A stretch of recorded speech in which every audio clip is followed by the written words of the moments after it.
I've always had issues with, having the federated model, or I just feel like we decentralized in that sense, and it tends to build up in terms of the total cost of ownership. I just feel that the total cost of ownership will be more from that federated perspective because everyone has separate priorities which they are trying to fulfill, and there is no competing priorities. So everyone will do according to their priorities.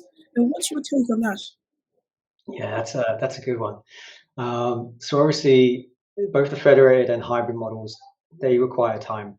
They require time to set up and train the first few federated teams on the best practices from the centralized model. Um, and obviously, the series now split between delivery of solutions and then moving towards a more support and onboarding of the new federated series, right? And then eventually, it takes a full step back on the hybrid version. For the TCO's perspective, it's I guess Sun Tzu once said, "Management of the many is the same as management of the few." Right? Um, it's hard to really calculate that, and I don't think anyone's done it properly. Um, Communication, I guess, is the most important factor in order to reduce the TCO, total cost of ownership.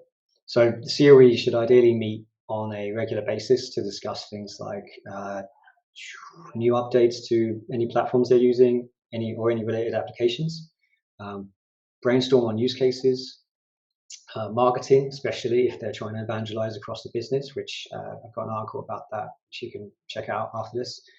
Um, and then also connecting the different series together to, who may be looking at similar automations within different groups.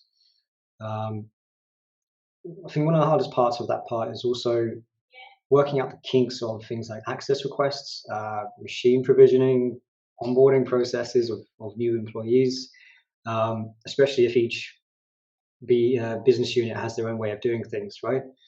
Um, Another way to keep the TCO down, I guess, reusability, making sure that there's a central repository where they can share reusable automations and packages to kind of speed up development, reduce delivery times. Central place for documentation is still, I guess, useful. And yeah, I think that's pretty much all I've got for that one. It's one of those where I don't think anyone's done it properly. Or at least I've not seen anyone do it properly. Um, and there's always going to be some conflict. And that's where I guess good change management comes in and good communication practices.